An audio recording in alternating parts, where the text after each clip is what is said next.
Excellent. Welcome, everybody. My name is Ranadip from Rent-in-One, heading the Rent-in-One Secretariat.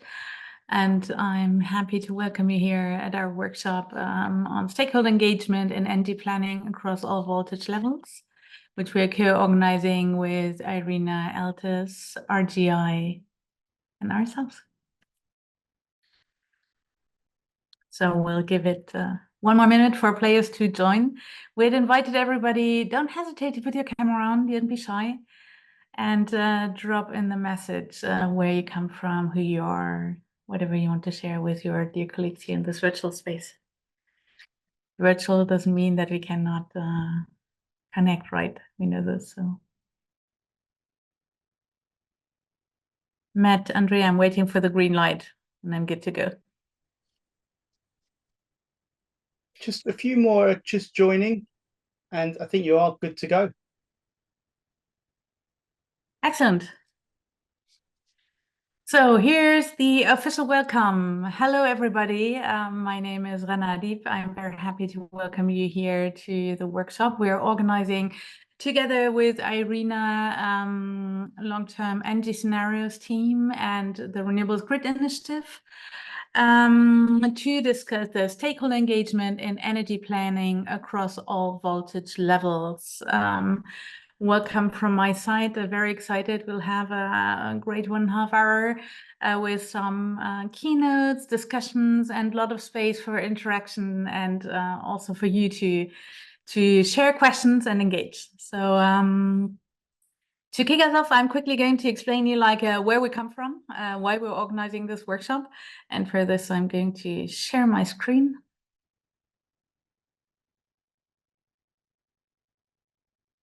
And I'll wait for the team to confirm that you can see my screen. We can see your screen. Excellent. That's really good. So stakeholder engagement in energy planning across all voltage levels. This is a workshop we're organizing as a series of workshops to really put light obviously on the importance of grids and infrastructure, of energy planning.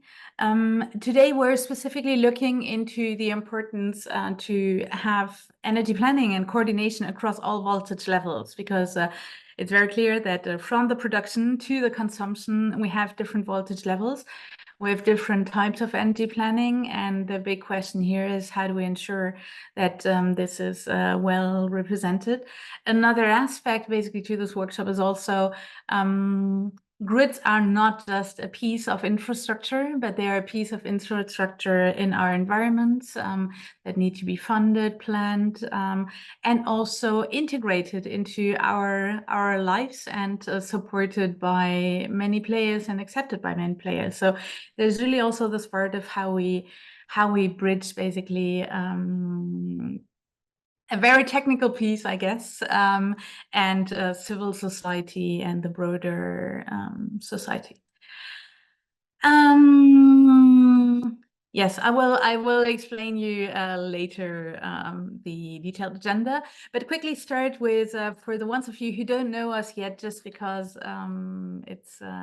it's always great to also see new persons, but also important for you to understand in which space you have actually ended up, I guess.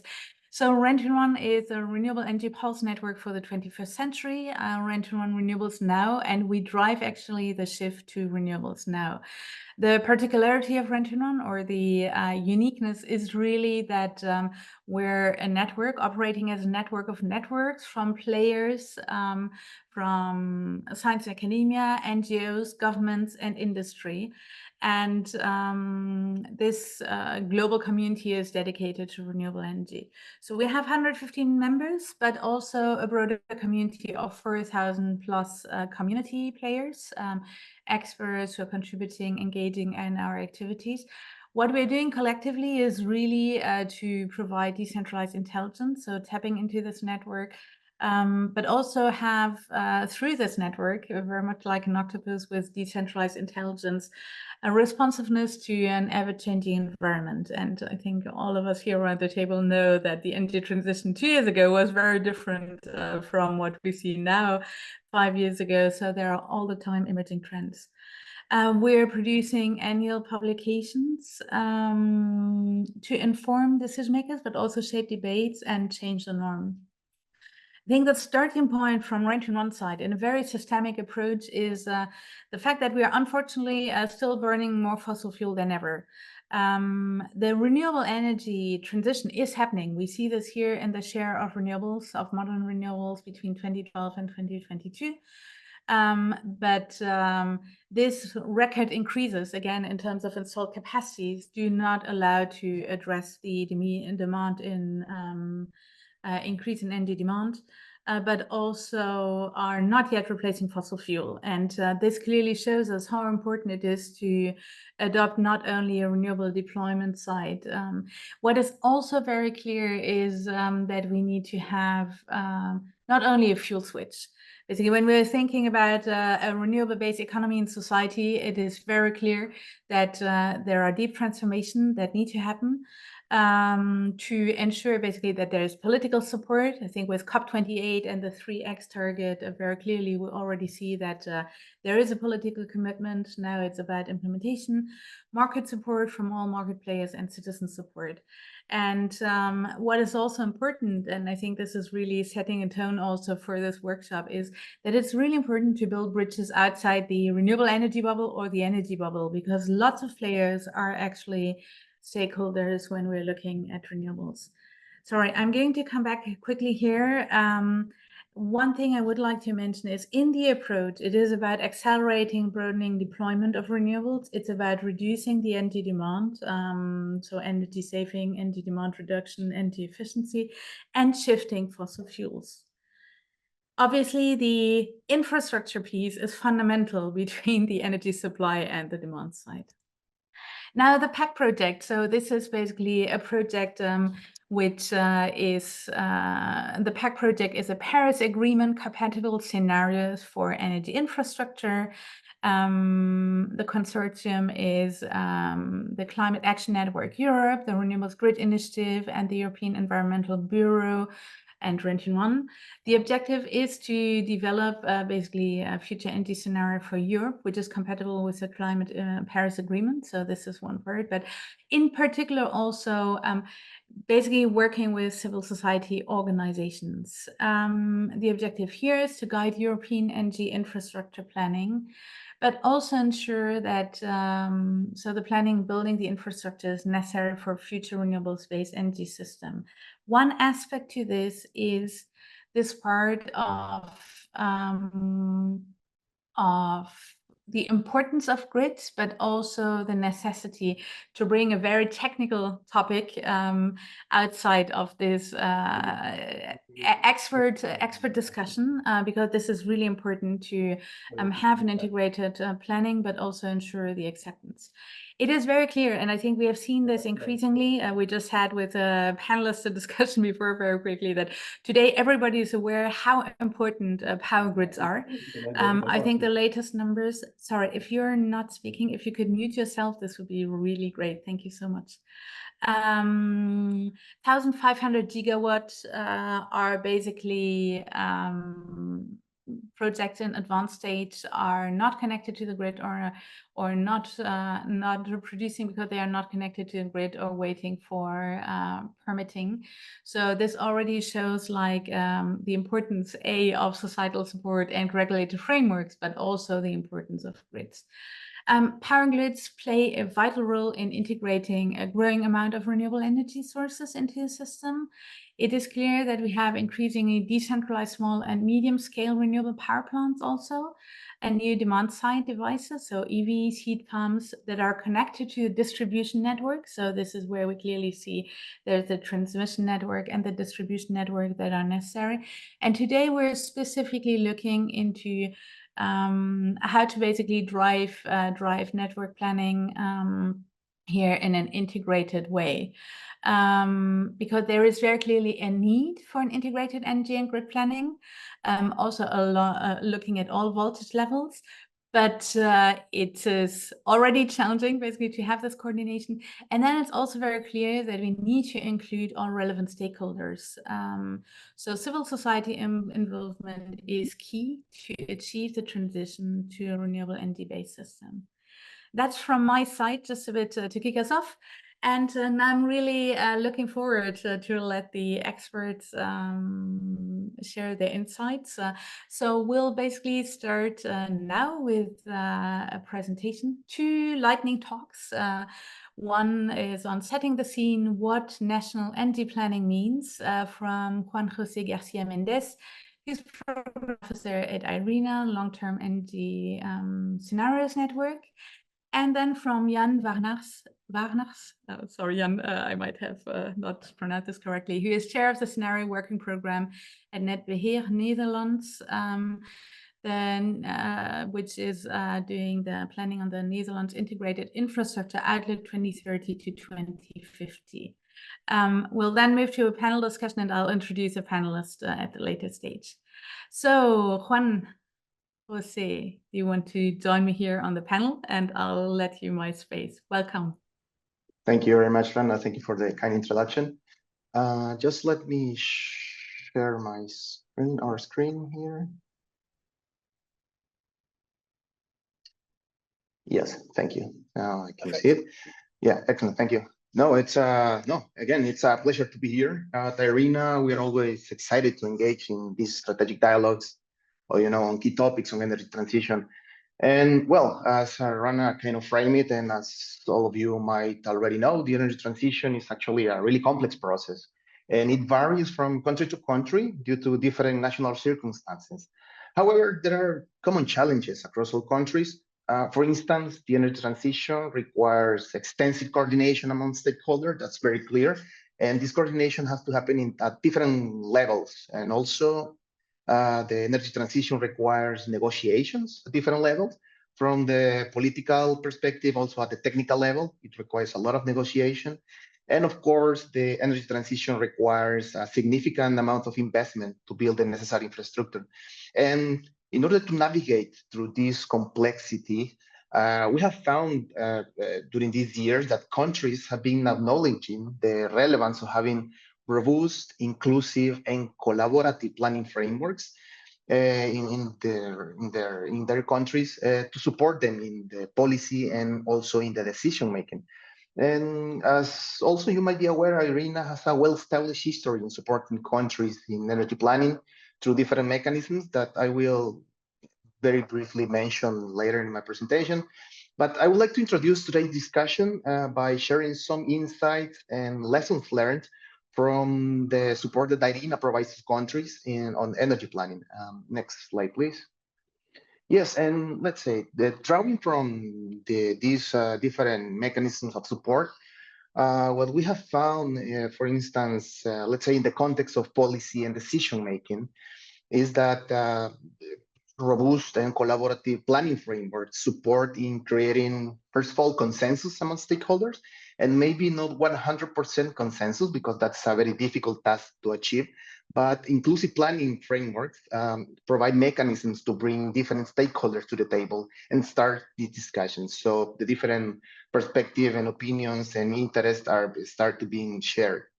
Also, from the same perspective on policy and decision making, these frameworks, these collaborative frameworks of planning, actually accelerate the implementation of projects.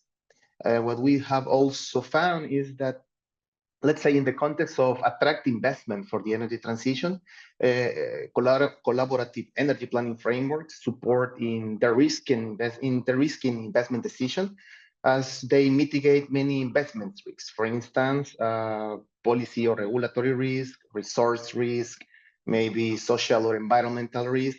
The bottom line here is that actually energy planning, collaborative energy planning frameworks provide different mechanisms to countries that countries can benefit from in different ways. Next slide, please. Yeah, and one concrete example of these benefits you can see here in this slide is let's say at a national level. In this case, one of the benefits is the facilitation of intersectoral coordination. For instance, aligning energy plans or the development pathways of the energy sector with climate goals or decarbonization strategy, which at the end support the country in creating coherent national development planning, strategic planning, and of course, at the end, sending good signals for good policy signals to possible investors for the energy sector, for the transition. Next slide, please. Another example, but this time, let's say more at a granular level, is the importance of these collaborative planning frameworks when planning the power sector, and especially given the impact that the energy transition have on both the demand side due to electrification, let's say the incorporation of more electric vehicles, for instance, just an example, and also the impact that the energy transition has when a country wants to integrate high shares of variable renewable energy. You can see in the slide, for instance, a traditional, let's say, sequential approach for planning the energy transition, for planning the power sector. However, let's say when we talk about the impact of the energy transition, as I mentioned, this sequential planning or this cascade approach is, let's say, is not longer sufficient, because the co-optimization across the process, or at least a more integrated coordination between agencies engaged in the planning of the power sector is now essential. Next slide, please. Yes, as an example here, you can see in this sense, I mean, for instance, as I mentioned, the energy transition may result in new policies, maybe new regulations, or even a new climate pledge, that at the end, these reshape the interaction at different level of planning. And this means the changes the interaction at different level of granularities and scopes in the power sector. And this basically reflects the importance of having this strong engagement with stakeholders, and also to receive a proper feedback from these different planning processes. This can be crucial for a good planning, of course, in terms of sharing data, also finding important investment gaps, and also to incorporate the different goals from the national level. And maybe one more idea here is that governments and regulators can be crucial for creating a framework that allows this kind of coordination between these levels. Next slide, please. Now, in this sense, to be honest, many stakeholders can be involved in this discussion, as you can see in this slide, ranging from the finance or investment institution, going through the academics, research, citizens, utilities, policymakers, industry, and other group stakeholders. But one key aspect here is that the important part here is how to identify the key stakeholder to engage with. By doing this, there are some benefits of targeting the correct group of stakeholders to engage in the planning process. For instance, as I already mentioned, in building, one of the benefits is building consensus, while also identifying risk or divergences in the planning process, improving the communication of plans, of course, through these collaborative efforts, increase the trust and the buy-in of the planning process of the plans, through the engagement of different stakeholders in this process, of course, and also including the correct stakeholders also broaden the perspectives of the plan, maybe including some blind spots that might have been missed with only applying purely techno-economic approaches, for example. Next slide, please. And maybe one more concrete example, this time focusing, always focusing on the power sector, was one concrete example of the complexity involved in coordinating the power sector planning. Can be seen, for instance, in the support that IRENA provides on grid assessment study. These studies involve several critical steps, from data collection, scenario assessment, modeling, technical evaluation of techno-economic aspects, and so on. But one thing that all these studies or these assessments have in common is that these studies are conducted with a strong stakeholder engagement approach to understand their different priorities and their different objectives. And maybe a key takeaway of this process, from this exercise, is that actually a comprehensive stakeholder engagement and a collaborative stakeholder engagement actually is crucial for understanding the targets for the expansion of the power sector, for instance, also to understanding the hosting capacity and the consumer preferences, and of course ensuring that the outcomes of the planning are favorable. And also it supports in identifying the investment needs that the country requires. Next slide, please. Yes, thank you.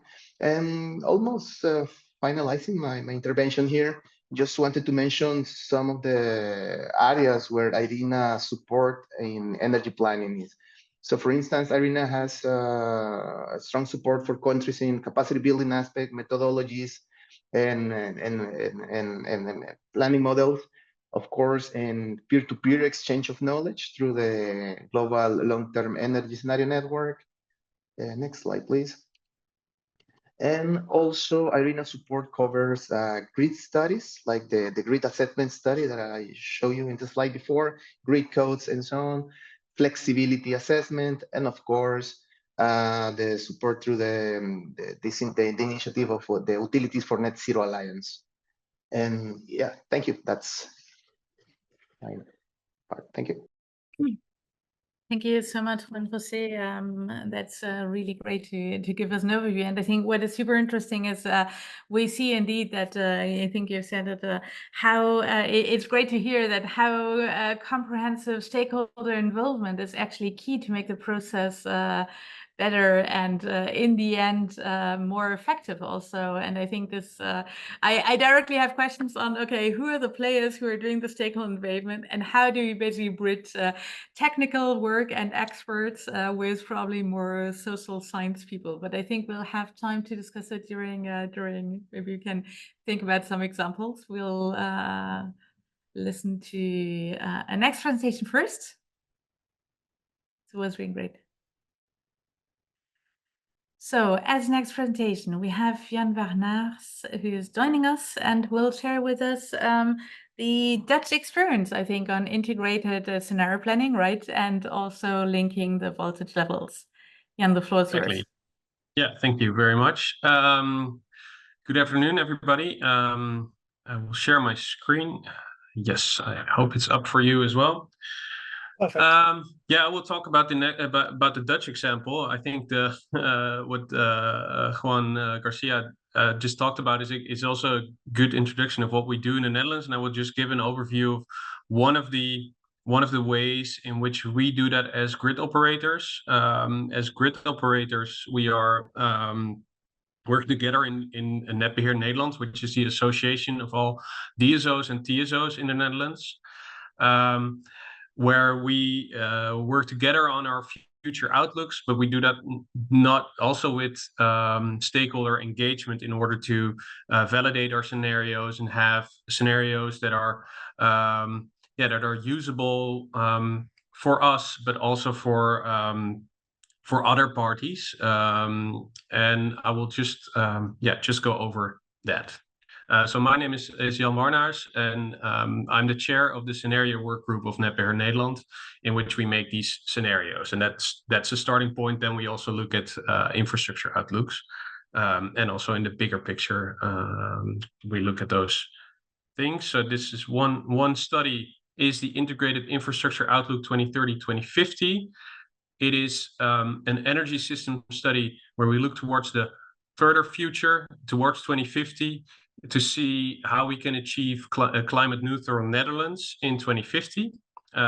We look at the development of supply and demand for that, the need for flexibility, and for us important what that does to the energy infrastructure, but also important for the broader public is to look at what the costs are, what the spatial impact is, how we deal with the resources, but also resources not only in minerals, but also in people, and our execution capacity as grid operators or as a country.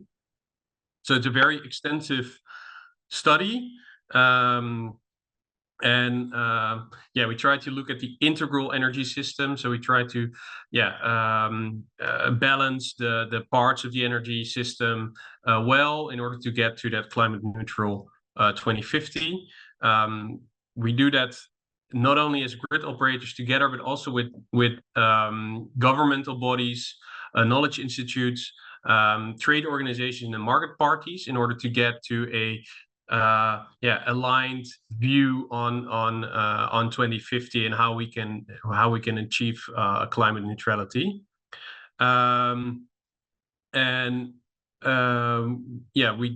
We use this study also to demonstrate that it's time to act now, also already for 2050. So it's really, if you look at the 2050 energy system, you need to start working towards that now. And we also try to advise policymakers on what you see, how you see the energy system develop, and what we need to do now on that policy side of things. I will just close that one. And as I've said, we do that together with about 100 people from different stakeholders, so from market parties, knowledge institutes, and governmental bodies. So we had the Dutch national government join, but also the provinces of the Netherlands. We had trade associations joining us, and we also asked critical thinkers from NGOs to reflect on our scenarios and to really steer our scenarios also on what we on how they looked, and what the scope is, and what the what the boundaries are for our studies. And this study is used not only by us, but also by the national government. So they've also made a national plan for the energy system, which tries to look at the spatial impact of the energy system in 2050, based on our scenario study. So that's a really nice outcome of this scenario study. This is actually the second time that we did this study. So we started in 2020 or 2019 after our Dutch National Climate Agreement through the first edition, and finished last year with a second edition of this report. This report is also available on our website, and also the scenarios are publicly available. I will just share a link after my presentation in the chat so that you can have a look yourself, also at the English report, which might be interesting to you as well. This is so that the integral infrastructure outlook is a study that looks towards 2050, but it's also matched to our more shorter term scenarios that we use for our investment plans as DSOs and TSOs, which we also make together, and also together with stakeholders. So it's also linked to our more shorter term investment plans. So how do we do that? So in the basic blocks, you see the work that we do to come to infrastructure impact and computations about costs and resources. So that's from scenario framework to our computations at the right side. So we first set up a scenario framework and storylines, and that we validate with stakeholders in plenary meetings. And then we quantify our scenarios. So we get a look at how much energy is needed in 2030, 2050, of what kind of energy carrier. So is it electricity? Is it hydrogen? Is it natural gas? And we look with the stakeholders in general to these scenarios, but also in structured sectoral breakouts. So we look at the built environment, at mobility, all these things separate as well. And so we do that in 3 plenary meetings, and we have additional meetings on selected subjects with interested parties. So, for example, the built environment, we had a lot of discussions with the trade association for new build, for example. But that's just the more tangible part from this scenario framework. And after the scenarios, we also have interaction about what does that do to the infrastructure, and we also work together with the same stakeholder group to check whether the policies that we have for investing are also right. And on the top part, you see that we also look at the client data that we get as a DSO or TSO from our own individual interaction with stakeholders as a company ourselves. So we try to put that into our scenario work as well. And the last thing I want to add is that this is part of a 2-year cycle in which we don't not only set up these scenarios and make our investment plans, but we also have ways of working together with governmental bodies on integral programming, so that we try to look at the more locate or the situation on the ground and see what we need to do on those in those parts, and try to optimize our way towards that climate neutral 2050. So that's a more direct interaction on where we are planning the infrastructure and how much is needed, if the plans of a province or a municipality is the same as that we have in our systems or in our scenarios. So that's in short how we do that. In the Netherlands, there's of course a lot more to share than this short presentation. I will just share the link, and if you're interested, just ask in the Q&A. Yeah, thank you so much, Jan. That's really great. Also for you, a follow-up question to think about for the discussion later on. But I would be very keen to hear what has changed between your first cycle and the second cycle. So what is a continuous learning? I think we all agree that, and I think Juan José has also highlighted it, that grids and the meaning of infrastructure has much increased the awareness around it. And Juan José, maybe you join me here. Like this, we can address this question for the two of you very quickly. So grids have increased, but also the increasing understanding of the importance of stakeholder engagement. So Jan, maybe I'll start with you. Was there anything building in particular on the stakeholder engagement and the importance? Anything you did differently in the second term than in the first? It would be useful for our further discussion. So in the second term, we had those critical thinkers that we asked to reflect on our scenarios, which was an add-on.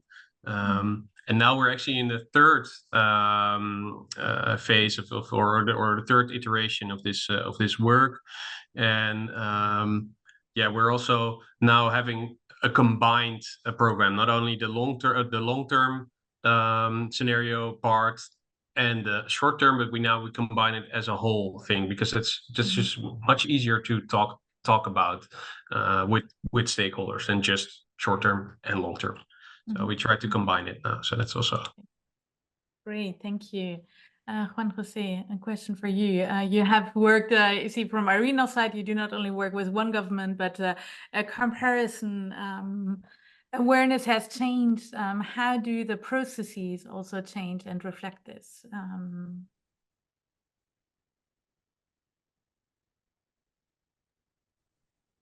Yes, definitely. The awarenesses, of course, have changed. And as I mentioned, they vary from each country to each country. And I think given this change of awareness, or this acknowledging of the importance of these participatory processes, at the institutional level, the key thing here is to try to understand what works better for the country in terms of how to institutionalize this stakeholder engagement so it can be sustainable in time. It's really important to find the best way to make this work. For instance, some countries might use maybe a specific law for this. Some other countries just put this necessity of engagement with stakeholder at a normative part in the market conditions for the electricity, for the power sector. And some other, it varies from country to country, but the important thing here is to find the more suitable mechanisms in countries to institutionalize this process and guarantee continuity when maybe a change in the government happens. So this is really important. Maybe so also highlighting here for all participants, don't hesitate to drop your questions in the Q&A. We'll make sure that you receive answers either directly here or also in written from Jan and Juan Jose. A quick question to you before we're moving to a panel discussion. Did the players you engage with change? Did you have, so if you look back 5 years of planning, infrastructure planning scenarios, you basically had only technical people around the table, and now you basically have a huge variety. And what is the learning or the needs here? So we know that cross-sectoral and multidisciplinary is super exciting, but also challenges. So what is your learning or recommendation here? Very quickly as input to the discussion. Yeah, so I look at it today is that it can also be a bit too broad, and so you should be very clear about your objective of a program in order to have the right discussion. So what we see in the Netherlands is that there are also a lot of questions on a more regional scale, and those are very valid questions.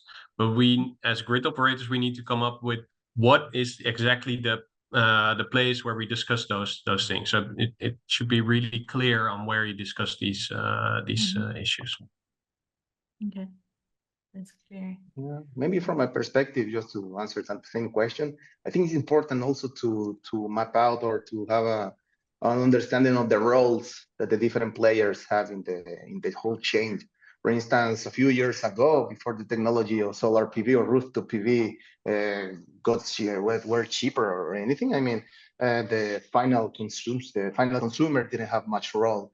They just were made a price taker and the conditions taker. But now they have an active role in terms of this excess of production from the self-consumption can be also injected to the network, and this can be even a business model. But also, I don't know, digitalization plays a huge role here as well in terms of, let's say, enabling different commercialization or these business models for different technologies right now. For instance, for thinking just maybe tariff for electrification of the fleet, for instance, or maybe aggregators at the residential level of different households that at the end can decide to sell, or maybe peer-to-peer selling of electricity. All these interactions evolve. So it's important to keep track of the roles that the different actors currently have, and also keep an eye on how the technology is evolving. I think this is another important thing to consider. Mm-hmm. Thank you so much to both of you. This is super interesting, and also I think summarizes very well the challenge here. You need to plan long-term, massive infrastructure decisions, but also in an ever-changing environment with lots of technology innovation, market innovation, and also, as you said, Juan Jose, user innovation, right? So. Please, if you have time, I hope you can stay online because we might call you back for Q&As at the end of the roundtable discussion. For now, thanks a lot for sharing your insights. And I'm very happy to move to the next part. So please, participants, don't hesitate to drop your questions here. Oh, I just see that there was a question, Jan. What type of capacity was needed for you as a system operator with a technical perspective to be able to include non-technical input, for instance, from civil society? Can I ask you to please answer those questions in the chat? This would be great. Sorry, I missed this. I should have looked at this before. I'm now inviting 4 panelists here, and I apologize for more or less a manual because I'm still also here as a moderator, but our only female participant had unfortunately to cancel on a short term. But we are very excited to have you here because ultimately it is about great discussions, right? So Adrienne Hiel, who is sorry, now I forgot her. Responsible for media and campaigns at NG Cities. So we heard already national and subnational governments, provincial governments, but what about city governments? So very much looking forward to hear your perspective. Elia Sichone, who will share with us the situation in Southern Africa. He's the Executive Secretary at the Regional Energy Regulators Association in Southern Africa. André Seglers, Director of Energy Systems at Renewables Grid Initiative and leading the PAC consortium, and John Alexander Cardoso, who is from XM, the Columbia Transmission System Operator. I think you're very excited to have you here. Welcome. Let me start with moving, I think, to a perspective, I think, from Southern Africa. Elia, I would like to hear from your perspective, and maybe you can also share a bit of the context, what the role of regulators should be, and central system players, but also general power sector governance to enable a good coordination between I think on the different voltage levels, but also the relevant stakeholders. And I'm deliberately saying relevant stakeholders and not all stakeholders, because we heard before that it needs to be targeted. So. Thank you very much, moderator. It's indeed a privilege for me to be part of this webinar. And as introduced, I'm Elijah Stjone, Executive Director of the Regional Energy Regulators Association of Southern Africa. From a regulatory perspective, planning is very important because one of the things that we seek to do as we carry out our mandates as regulators is to make sure that whatever that we do is in public interest. And therefore, the issues around impact becomes very, very, very critical. Impact ex ante, meaning before the fact, and also impact ex post, meaning after the fact. So planning becomes extremely important in that process. Now, based on what I think the two presenters who did indeed more or less provide the insights on planning, I would actually summarize planning in the broadest sense from a regulatory perspective as covering the aspect of articulating objectives. And it's not unusual that these objectives sometimes can be competing objectives.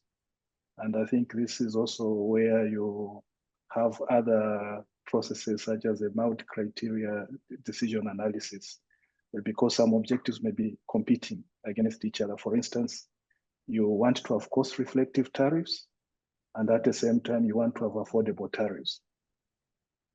You want to have energy security, at the same time, you need to address issues of decarbonization. So you get those kind of competing objectives that in the end, you really need to weigh. So the first aspect from our perspective is articulating very clear objectives. The second aspect is establishing measurable targets. I think that becomes very important. And again, from the perspective I highlighted of wanting to know what's going to happen before the fact and also getting to know what has happened after the fact. So you articulate the objectives, you establish measurable targets. And the third aspect, which is also quite critical, is assigning resources and responsibilities to achieve those targets. And the next important step is evaluating progress. You need to know how you are performing. But also, given the changing circumstances that I think previous speakers have articulated, then you need to adjust the targets and actions over time, given the changing circumstances.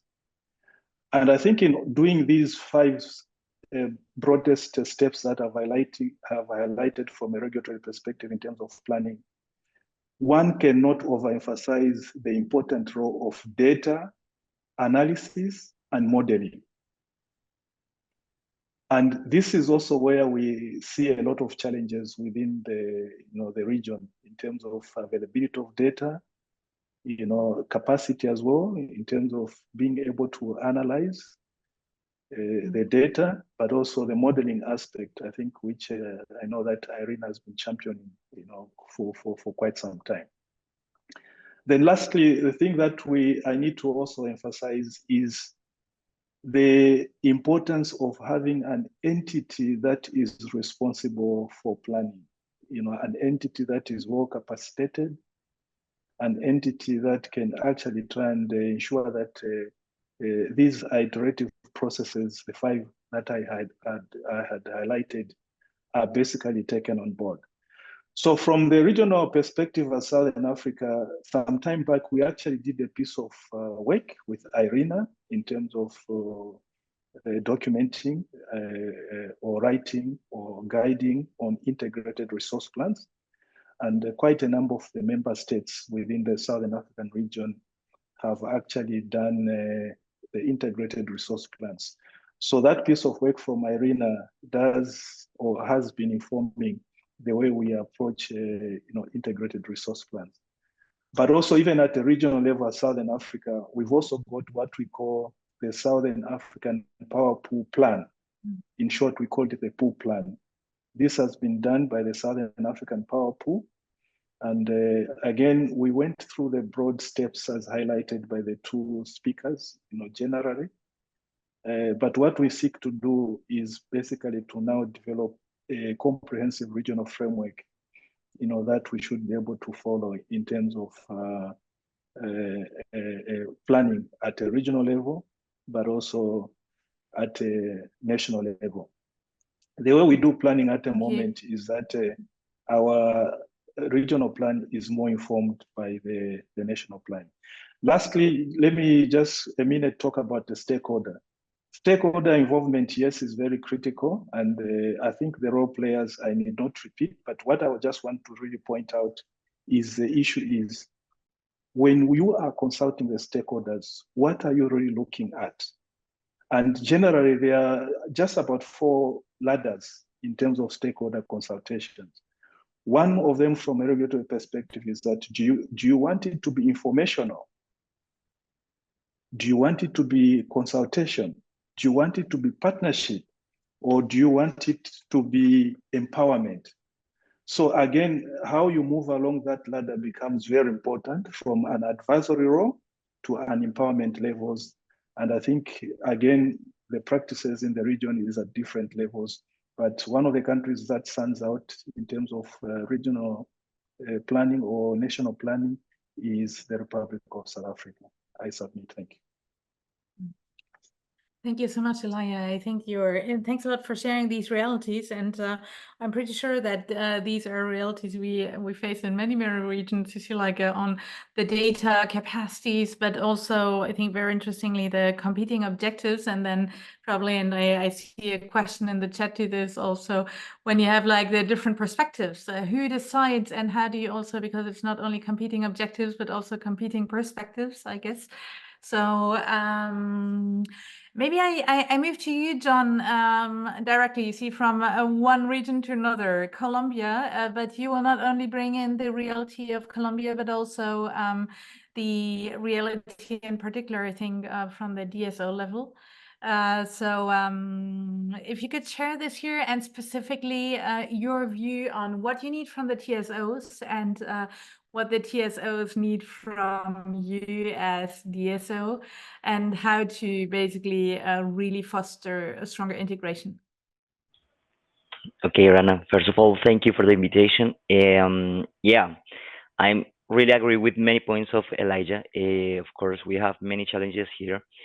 The new way of planning the energy systems around the world are becoming more complex, more interesting day by day. And of course, one important part is the communication. I mean, having a good communication in different levels is going to be really important for every participant in the system. In our case, XM is the TSO of the Colombian power system, and what we have been sharing and talking with different distributors, DSOs, and new participants of the energy systems are that what we need is information. First of all, information is the main key to keep working properly the system with reliability levels that are proper for of the power system of Colombia. And when I talk about information, is that we need to face the uncertainty and variability that becomes with the new participants from the generation part, but also from the new demand behavior on the system. Why? Because the demand nowadays is really active in the way of how they consume the energy, of how they participate in the system, and all those points that are going to be distributed around the whole power system, in our case in Colombia, they are going to become a challenge. So what we need is to face that uncertainty, and the best way to face the uncertainty is to share information. If we can have as TSO in the central operator of the Colombian power system, the best information of what is the capacity of the distributed energy resources that are in the system. It's going to be really, really useful. We can have better predictions, better planning actions in the system. It's going to be the main key for us to continue having a reliable operation in the system.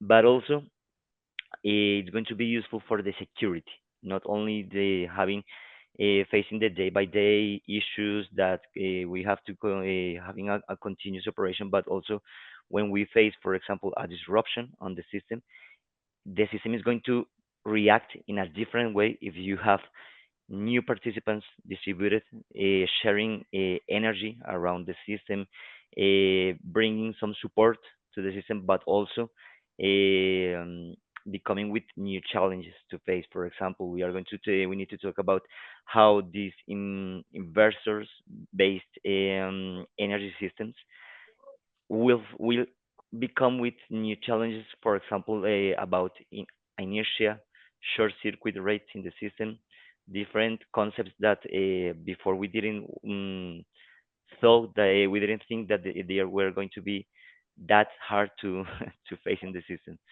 So yeah, the best way is to have the best communication, to support, to explain why it's important, all this information as best as possible to be shared with us.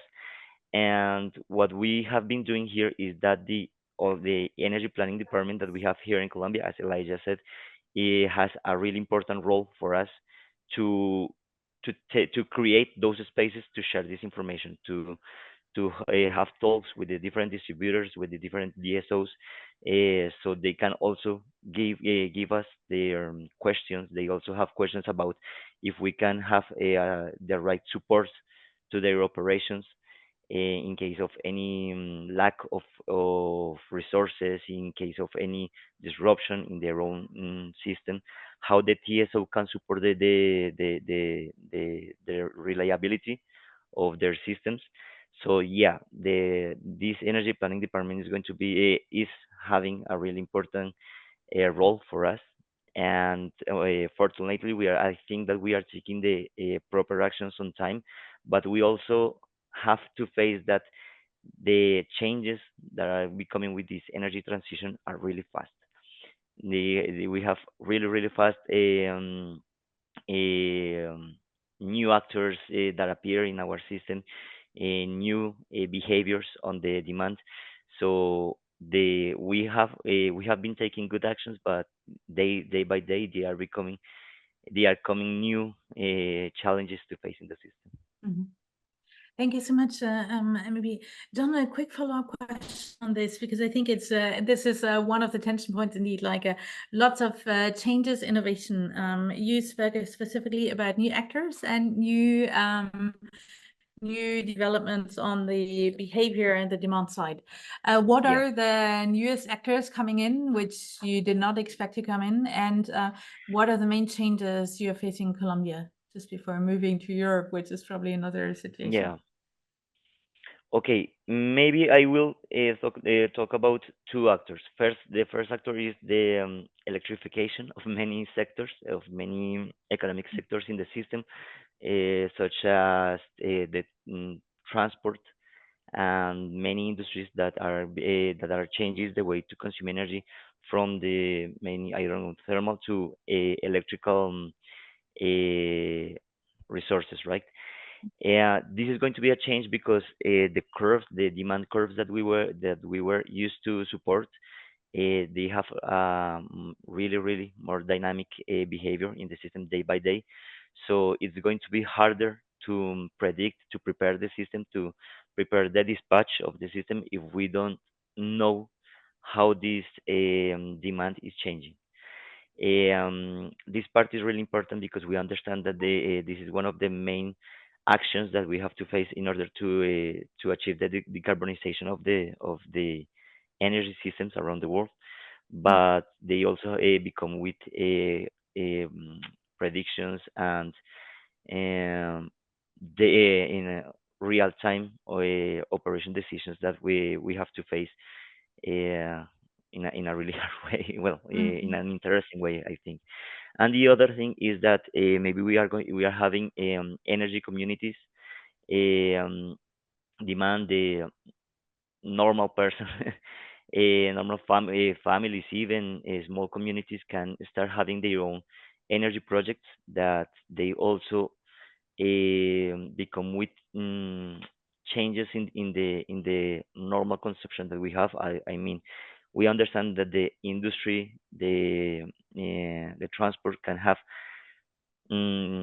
dynamic behaviors, but we were used that then, for example, the households, the I don't know, the commercial part, we're going to have an stability in their consumption, right? And it's not like that. They are also changing really hard, and they are those that need the best support in knowledge and protections in order to keep working properly, even when they have their own energy projects around the system. Thank you so much. I think that's a great leeway to you, Adrian, for coming to European experience from regional to national to local. City governments, when you hear integrated planning, you probably think about other levels, right, of integrated planning and infrastructure planning. We also heard about energy communities. I think there is very clear that a renewable energy-based system is also a change in governance to some extent. So what is your view on it? And what is necessary actually from a local perspective? How do you want national governments to take into account the local realities and include this in more integrated planning? I wish I had a singular answer for you that packaged it nicely. The fact is we're still struggling with this now, and we're really just getting into the struggles around it. Locally, traditionally, cities have had spatial planning, right? Around where the buildings are, where the green space are, the transport, mobility, and everything else.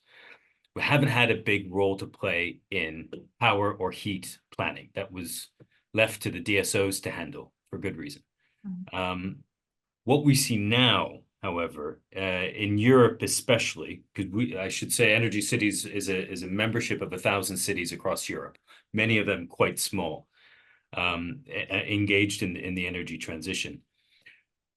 We've recently passed a law here in Europe that there will have to be mandatory local heating and cooling planning in cities above 45,000 people.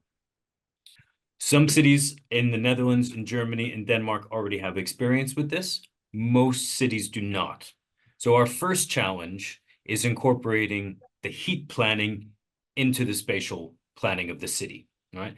And heat planning is very different from power sector planning because it is fundamentally local. It's about the local resources that you have. If there's a river, if there's geothermal, if there's industrial waste heat, whatever the case is, it starts at the local level. So in that sense, it's completely different than the TSO grid level power sector planning.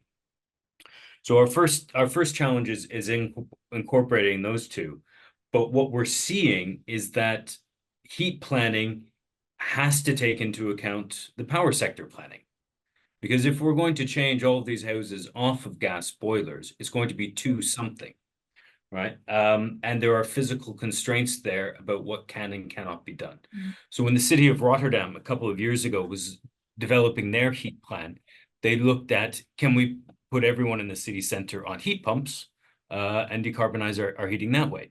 And they found that would require a new 150 kilovolt substation, which takes a couple of football fields of space, right? And they just you don't have that space in the center of Rotterdam. So fundamentally, that local heat planning has to take into account the capacities of the electrical grid. And that means, and this is the vague, unsatisfactory answer, there has to be a lot of constant communication between that local level planning and the grid level electricity planning, as well as the low voltage planning.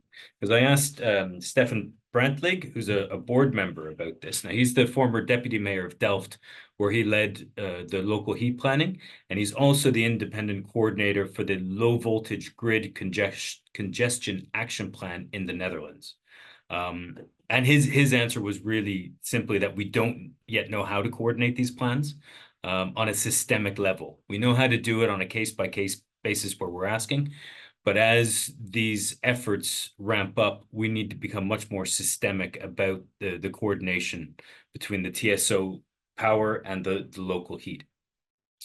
One of the key things to keep in mind is what's happening in the Netherlands. And I was delighted that Jan, who I haven't met before, but I'm delighted he was speaking, because the Netherlands have adopted heroic amounts of photovoltaics, EVs, and heat pumps in the last 5 years. Right? It's been a really impressive shift, and they're a victim of their own success in a way.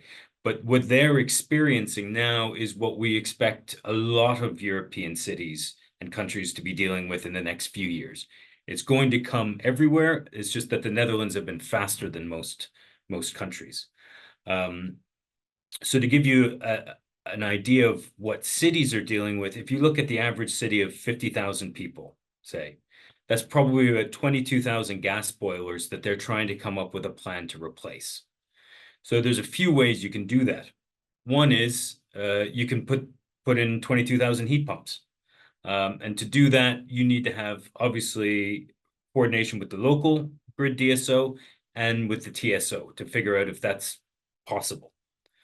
Another thing you could do, 22,000 households, you could put in 2 50-megawatt heat pumps and fire up a district heating system. That's not really going to impact your local grid, because your 2 50-megawatt heat pumps are going to be attached to the medium voltage or the high voltage distribution network. So that's a different relationship that has to take place.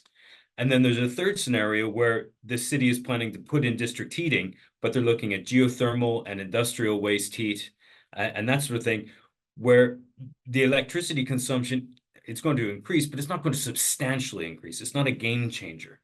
But how do we make sure that when a city is looking at those plans, looking at those different options, that they take into account the ramifications on the broader grid?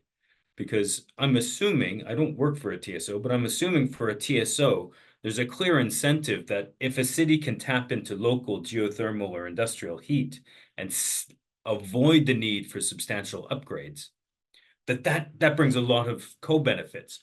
But we don't realize those co-benefits right now. And we only identify them through a really intense coordination and communication effort, which we haven't figured out how to establish in a systemic way. So that's a really key thing. The other thing I wanted to talk about, because we're talking a lot about stakeholder engagement, for local heat planning, it's fundamentally different than the power sector transformation, because we are going into people's homes and physically changing them.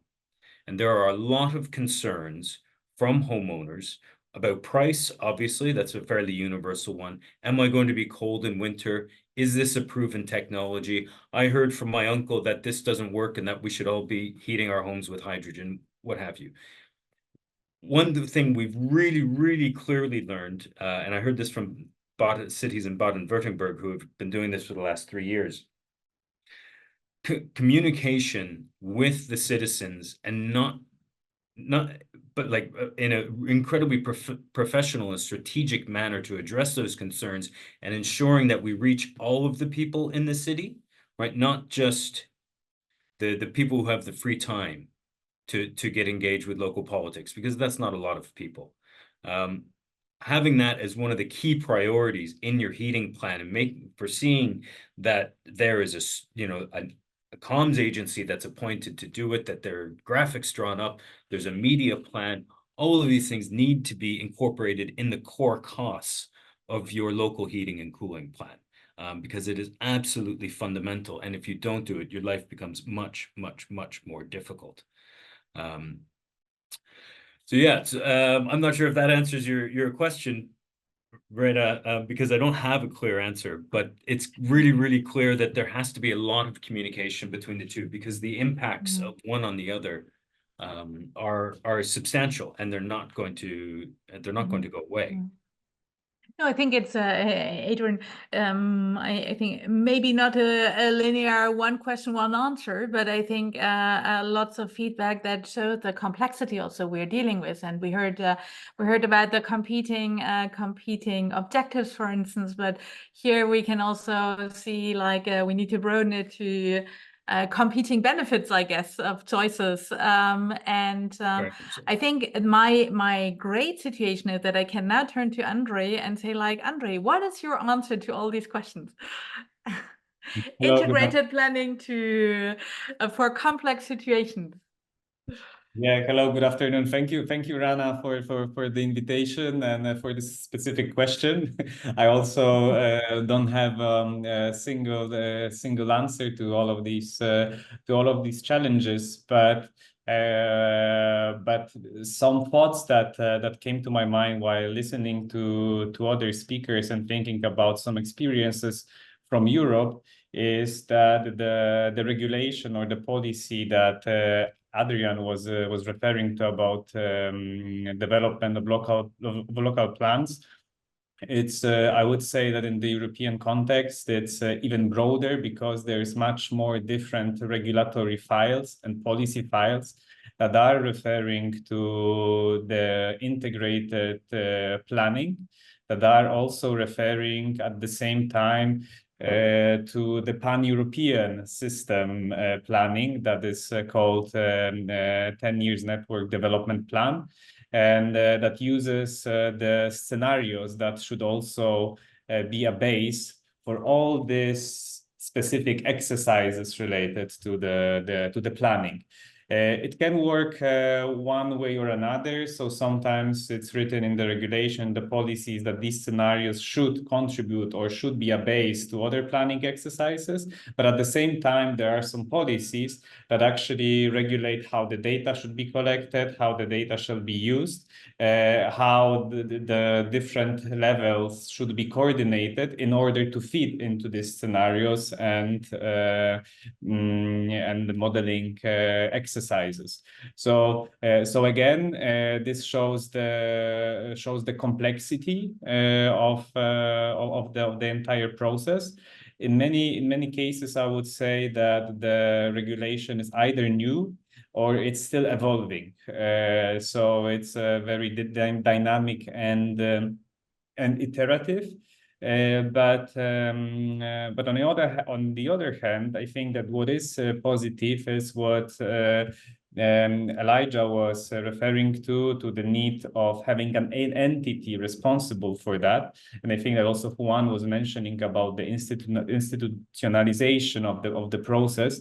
This is what is being done at the European level by associations dealing with transmissions network for electricity and for gas, ENSO-E and ENSO-G, that are responsible for preparations of these scenarios serving for the 10 Years Network Development Plan.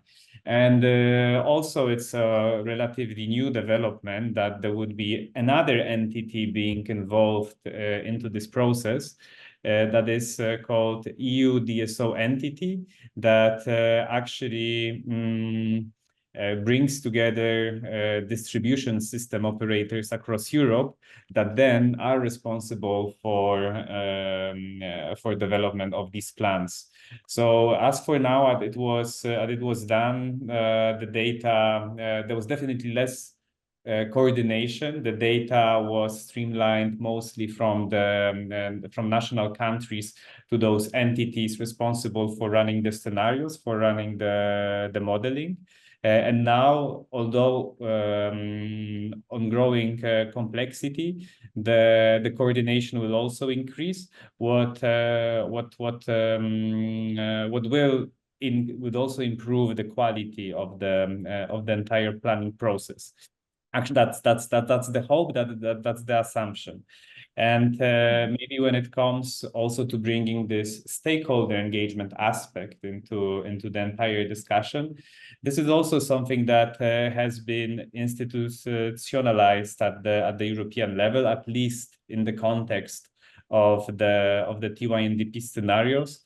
And since autumn last year, there was established stakeholders reference group that is accompanying the entire TYNDP process. This stakeholder reference group has been established to deliver an expert input to the modeling exercise, but also to serve as a kind of fact checker of everything what is happening, providing bigger transparency, and making sure that also stakeholders' view are represented and accompanying the entire process, and not only during the public consultation, when sometimes it's too late to deliver the relevant input. And within this group, there are also representatives of civil society, of NGOs that are being involved. This was indicated directly in one of the European regulations, that this part should be important element of the entire process. So with that, and looking into time, I would just finish and say that at least from the European perspective, this move towards providing an entity that would bear the responsibility and kind of institutionalize the process while bringing stakeholders and civil society on board, this is ongoing. It's not easy, it's very complex, but there is already a progress. Mm-hmm. Thank you so much. Indeed, I think you're pointing to time, and I think this is already an indication. I mean, honestly, it is super interesting, and 1.5 hours is definitely not enough to dive very deep into those really complex topics. So it's very clear we'll need and take more space and time to get there. I think a question I would like to ask you, Elia, because you spoke about data, you spoke about the stakeholder involvement specifically here, and also we heard, I think all of you have touched in one way or the other on resources, right? Human resources and capacities to implement, because we're not only on the data side, on the modeling side, scenarios, communication, planning, electricity, heat, etc. I think like all the different national or governance levels. Do you think that civil society organizations can be key partners in addressing capacity challenges and gaps, and work closely with the regulating bodies actually you have referred to that are responsible for making basically the infrastructure planning? Because you spoke about empowerment, but I'm wondering whether they are also a resource for the regulator to actually accelerate planning and improve it. Yes, thank you so much, Rana. I think the answer is definitely yes, it's in the affirmative. Civil society has an important role to play, and we are already interacting with civil society even at a regional level in terms of running certain programs, you know, that empower our member, regulators. But also within the member regulators, we also emphasize that the aspects to do with communication and stakeholder management should be institutionalized and adequately resourced. In fact, we even now at a regional level trying to develop even model public hearing guidelines, because most of what the regulators do, they do need to carry out the stakeholder consultations. So I think resources, yes, from the human and financial, we're encouraging that, but also working with other broader stakeholders, including civil society. Mm-hmm. Thank you. I'm going to reformulate in a simple, more holistic way, I think, some of the questions here in the chat. One is very specifically communication strategies so what is good practice here? What needs to happen? And especially, I think, Adrian, you had clearly, so communication between stakeholders, but also to users, and not only the ones already interested in the process. This is one part. The other one is temporalities of planning. So when we're looking at planning at the local level, at the regional, national level, and when you're looking at grids versus probably installing heat pumps, etc., the duration of planning or the time period we're looking at is very different. How do you align this? And the third part, there was a question on Zambia. You have not touched upon this, I think, in the discussions, but the reality also that climate change does have an impact on renewable energy generation, in particular hydropower. It has impact on infrastructure in general. So how do you also adapt to this in the scenarios? So communication, planning, temporalities, and climate change. Who wants to go first? You pick and choose. You don't need to answer everything. Otherwise, I'm Maybe going to pick. John, go ahead. Can I answer the climate change part? It was interesting for me, the question about Zambia, because we have a similarity here in Colombia. We are mainly hydropower power here in Colombia. And the main answer to maybe the best decision that we can have here is to have a complementary energy matrix in the system. I mean, all the resources are going to be affected by the climate change. We are already seeing that here in Colombia. We are used to be affected by the El Niño phenomenon. It becomes every 4 or 5 years here, and it comes with droughts here, or lack of rains here. And when it takes a long period of time, we used to have difficulties to share all the energy around the system, right? The best decision that we took here is to have a complementary matrix in order to, when one resource is missing, we can have the availability of other resources. And it becomes complementary not only in the resource way, but also in the geographic way. I think that maybe Zambia can have a similarity here. Many countries can have a similarity, like Colombia, that when one part of the country has one climate condition, maybe another part can have a different one. And when you have all your energy resources in one region, in one part of your country or your place, you will be more vulnerable to different climate conditions, right? When you have distributed energy resources around your country or whatever you're trying to study, you will become stronger. You will have a robust way to face these conditions. Maybe that's the best suggestions that we can have here. Complementary energy matrix. Maybe I can add, for the scenario work that we do, we stress test our scenarios for different climate conditions in order to see what the impact is of the climate on the energy system, also of the future.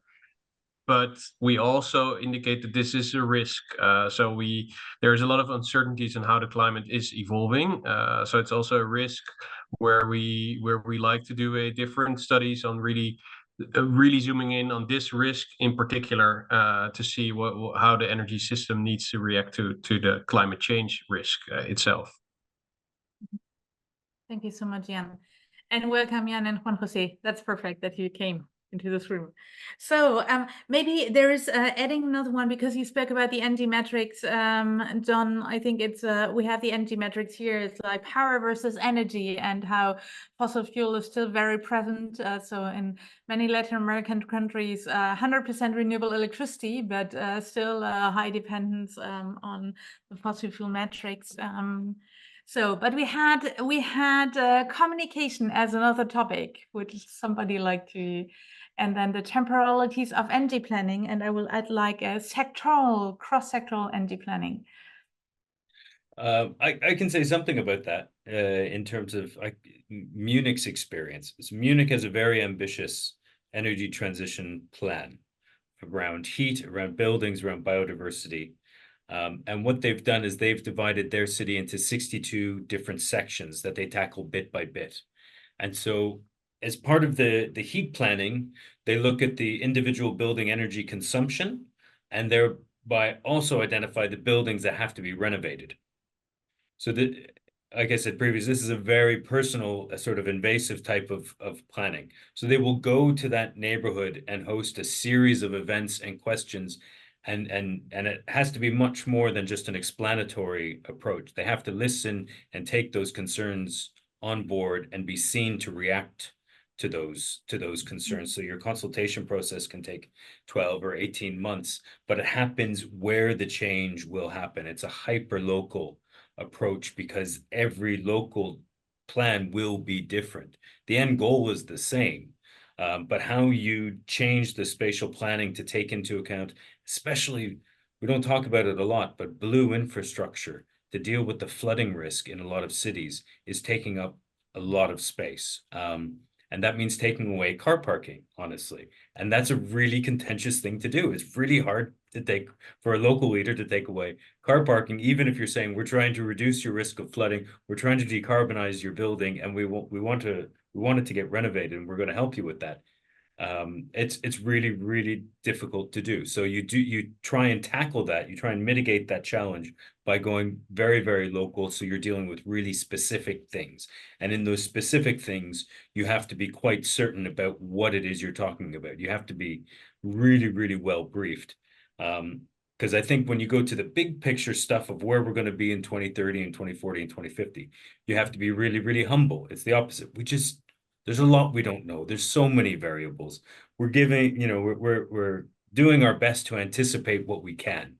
But I think in our interactions from the local planning to the TSOs and whatnot, it demands a lot of humbleness because, well, we've just seen the changes in the last 5 years, and anyone who pretends that they know where we're going to be in 10 years exactly should be questioned. So that would be my two things: humbleness on the big picture, but really hyper local and as much certainty as possible on the local level. Andre, I see you moving. Yes. So thanks. I wanted to add on the topic of temporalities of different planning exercises, because indeed this is one of the biggest challenges when it comes to the coordination of different planning across different levels, countries, regions, to make sure that that everything is perfectly aligned. And this is also that we observe at the European level when it comes to the to development of the European scenarios, at least at the transmission level, which additionally is related to some other policy-related processes that are dealing with data collection from member states that should be then used as an input data for modeling and the scenario building process. So it's very difficult to align the dates and planning, but also on the other hand, what I think that is promising despite this challenge and delays and maybe sometimes lack of coordination is that at least bodies responsible for this planning are doing the best they can. And as Adrian mentioned, there are so many uncertainties about the future, and we should not forget that planning based on modeling or modeling is only indicative, showing specific pathways of possible development. But since this is a recurring process that is being repeated every 1, 2, or 3 years, then it gives a possibility to improve with new data, with new information, and already including into the input data, the infrastructure, or whatever has been built in the past. So I think that there might not never that they probably never be like full coordination and alignment of the timelines, but also on the other hand, it gives the opportunity to improve the process and the results over time. Gentlemen, we're almost running out of Elia, please go ahead. I was going to ask you a last question, so that's perfect. And Yeah. Juan Jose, you'll also have the opportunity. If you can keep it short, that's great. Yeah, sure. No, I just wanted to pick maybe the brains outside of this particular webinar. When are consultations enough? When do you say you've done enough of the consultations? And one of the challenges we face in the region is that other stakeholders also just feel that you've already made the decision, or what you're doing is just ticking the boxes. So the integrity in that is a challenge. That's just basically what I wanted to throw to the panel. Thank you. I think that's really great, because I was listening to all of you. I thought like the reality, the governance in a country and a region, and the set of players and stakeholders and the way they collaborate. And I think somebody of you, I think Juan Jose, you had mentioned trust, already indicates very much on how consultation is also perceived, right? So Juan Jose, you were going to make a comment. Yes, thank you. I just wanted to add one idea, since we're also, I heard mention also the idea of regional coordination in the transmission line planning. And I would bring just to the conversation, or at least this idea from the Central American example. They have the regional electricity market, and I will say that there is in place a good planning process there at the regional level that integrates somehow the different planning exercises of the countries from the Central American region. And I just want to mention that for me, from my perspective, one key factor of success of that part is the starting point was the political engagement, high-level political engagement from the president. It's a very important part, because it wasn't a short exercise. I believe it was 15 years or even more. So it was a long process that at the end started at a very high level with the presidents of the countries. So, and then afterwards, international treaties and everything, and then everything started cascading downstream. So yeah, I just wanted to mention that. That's also an important part to recognize at the regional level. Coordination is political will plays a huge role here.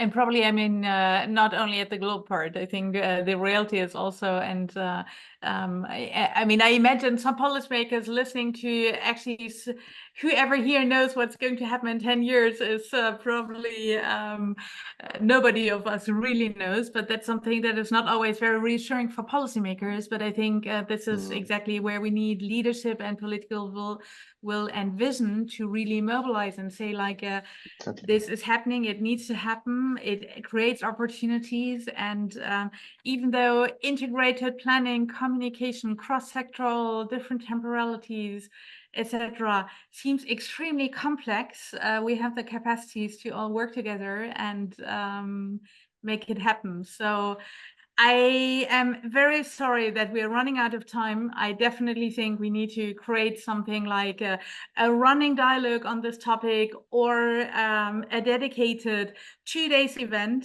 to bring those things together. We will collectively put our heads together to make this happen. I think this is, and look for it. I would like to thank all of you very much for your insights. I'm sorry we couldn't always go deep into answering the questions, but I've seen that all of you have been super active on answering this in the chat. I invite you to really visit basically all players' websites, because there is, I think, lots of great information there. And yeah, thank all of you here. Thank the participants for their attention, and the team in the Rent-A-Run Secretariat for making this happen, in particular Andrea, who is leading on this project, and look forward to more discussions. Goodbye, everybody. Talk to you soon.